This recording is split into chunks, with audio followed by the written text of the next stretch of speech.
The Chicago Bulls finally make the move to start playing some players that they should have been playing all season. We're going to be talking about that along with the newcomers that have come over via trade and how they are going to impact the direction of the Chicago Bulls this offseason.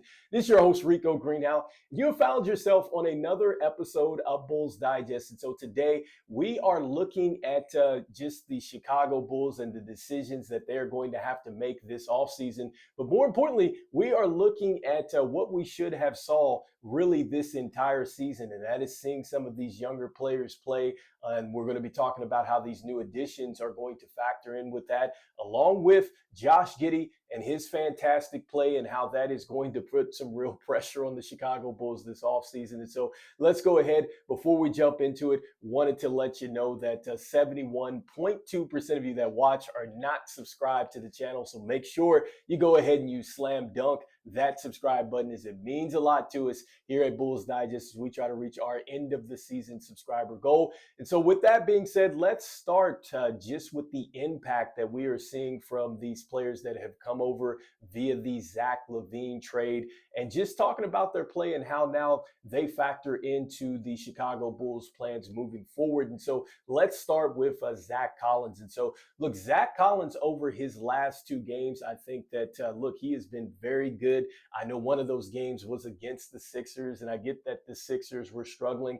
And I said this before, just on the post game, it just was not about the fact that, they beat the Sixers like that. It was more so about that Billy Donovan had to play some players that maybe he would not have played had Vooch been out there. And also, too, maybe had we also had like our full strength roster with maybe Patrick Williams out there, maybe there's players that would not have played. But because of that, Billy Donovan has to play these players. And he really had to go to like a different combination of lineups, which is what we need to see with this team as we try to continue to build out. And Zac Collins, he stepped up. And I like the fact that the first game that he was eligible with the Chicago Bulls, he didn't play.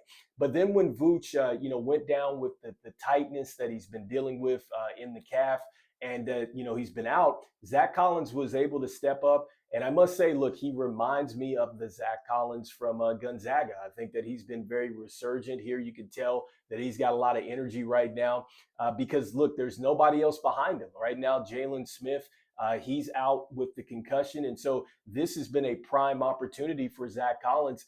And I must say that, look, going into the offseason, I think that he is definitely going to help you now say to yourself, you're more comfortable moving forward, I think, from Vooch.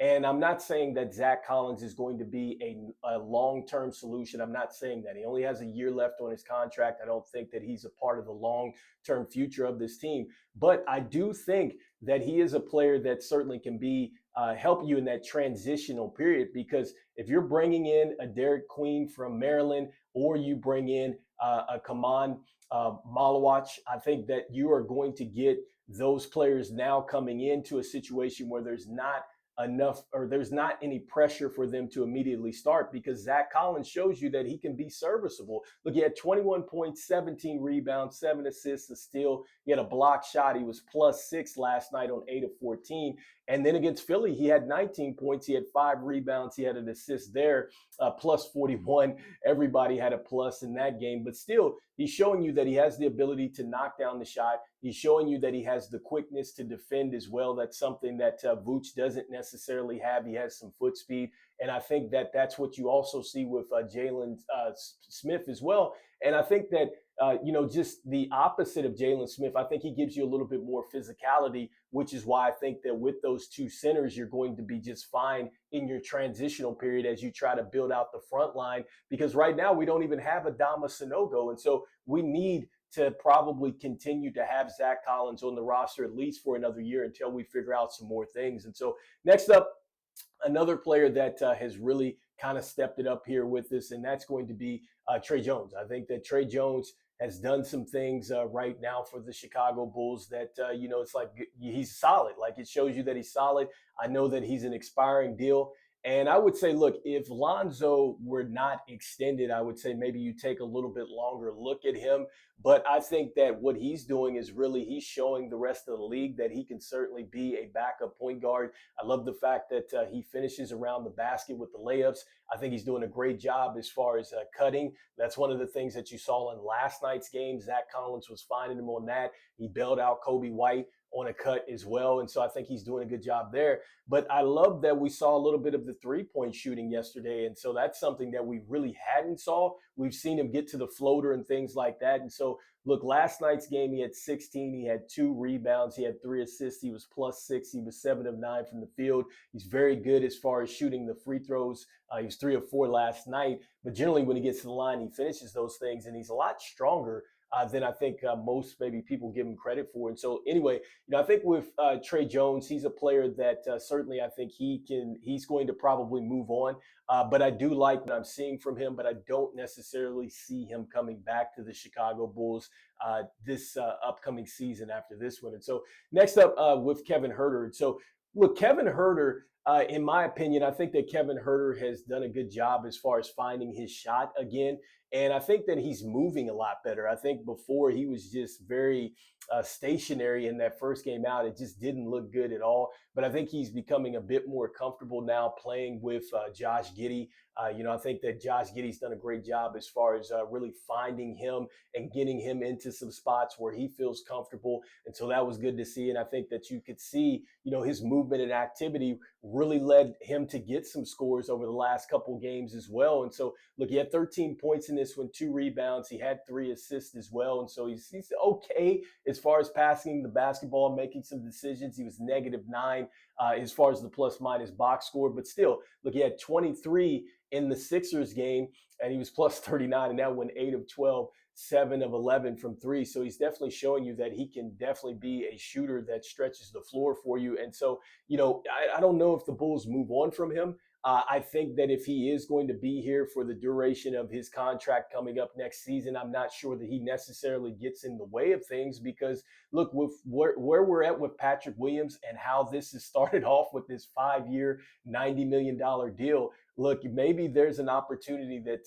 Kevin Huerter is going to maybe get some more minutes, maybe coming off the bench for this team, depending on what happens with Patrick Williams going into this next season. And so I think that that's something to kind of look out for. Not sure if the Bulls flip him, but I think that, if he's trying to, I guess, recoup some of his trade value, I think he's taking a step forward in the right direction. And so next up, just looking at some of these players that, again, we've been very excited about, we've wanted to see them play. And, it starts for me with Julian Phillips. I think that Julian Phillips is definitely showing us the athleticism. I've loved what we're seeing from him, the energy. And you have to think about this. Like, it's not like Billy Donovan is running plays for Julian Phillips. And I think that you're seeing that he's a lot more comfortable shooting the 3 ball. In fact, I love the fact that he will get into the corner and knock down that corner 3. So he's turned into like a corner 3-point specialist, in my opinion. And you know what he can do on the break, which is why I think he fits well with what we have running up and down the court. Josh Giddey, he'll find him and things like that. The athleticism has been there all year. And the same thing for Dalen Terry. Look, I think that Dalen Terry has been the same. I've loved what I've saw from him from an energy standpoint. And I think that there's a real opportunity for both of these players to carve out a role defensively because we need an identity. And one of the identities that we lack is defense. And so I think that both of these players can certainly help us defensively. And so I want to see some more of them down the stretch, along with our fine rookie in Modest Buzelis. And so next up, I wanted to talk a little bit more about Josh Giddey and just, man, the play that he has had. Look, Josh Giddey has been just on a roll lately. And, I just got to give him a lot of credit because, look, he had come in, he was coming off the ankle and, obviously the trade and everything else. And so Josh Giddey quietly has been just putting it together. I loved how he has rebounded from that Cleveland Cavaliers game where he was like, look, if I was playing this bad, I would bench myself. Like he said that. And so I love the fact that anytime Josh Giddey's been asked, I think that he's taken full ownership. And I think somebody had made a comment that, once you kind of coach Josh Giddey up like he definitely gets it. And I do agree. I think that he's a guy that definitely takes it serious, and he's certainly been locked in here. And so, look, man, over the last 10 games, I've got him down for 19.9 points a game, 8.1 rebounds a game, 5.8 assists a game. Look, he's got 1.4 steals a game. Defensively, we've been talking about that pretty much night after night lately. 1.1 blocks a game. So he's, just really affecting other players as they try to drive to the rim lately. And then the shooting splits, super impressive. Again, this is just over the last 10. 51% from the field. He's shooting 56% from three, and he's shooting 84% from the free throw line.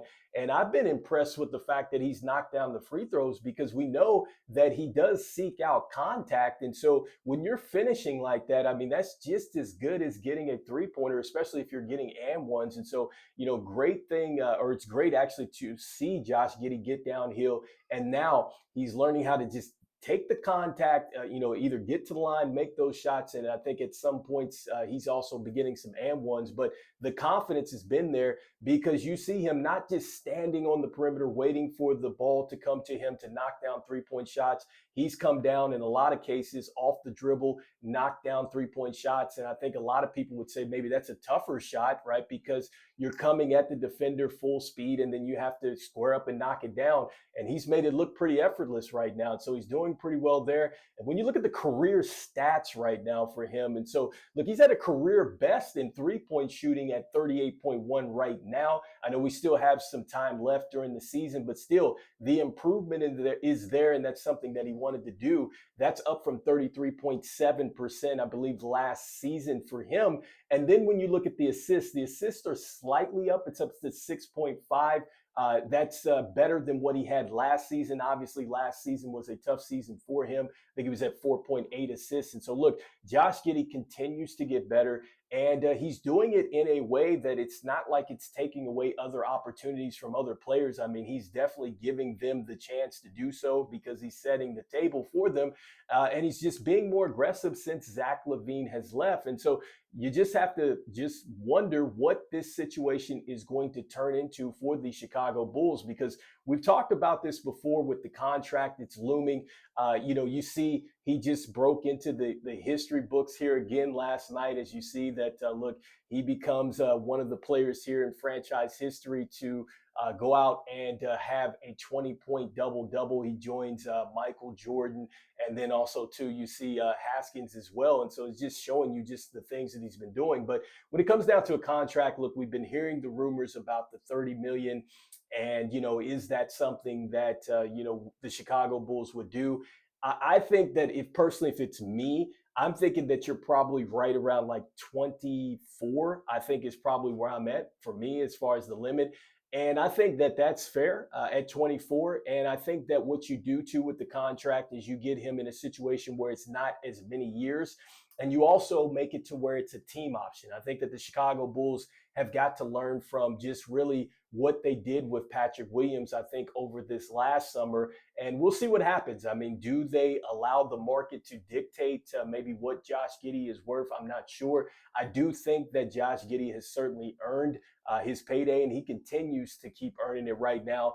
And I think that just coming back to the Chicago Bulls is going to be interesting, because, if you're going to pay him, then that certainly means that it's going to put some pressure on the rest of the roster now, because you have to figure out what are you going to do long-term with Coby White. You have the Ayo extensions coming up, because both of them have been on team-friendly deals.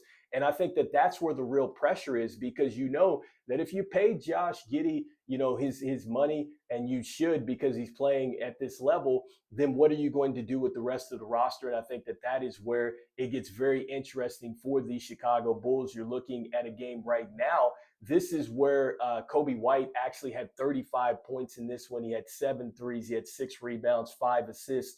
And he also had 4 steals in this game. This was earlier in the year. But this is just what we know, that Coby White can do this. It's just a matter of consistency. And then it's just like, will he be able to put it together with Josh Giddey? Because if he does, this backcourt could be very dangerous. I don't know how they could do it though, with the extension. And then also too, you have Ayo. I think that that's where it's going to become very questionable with this team. And so we'll see what happens. Let me know in the comments what you think here.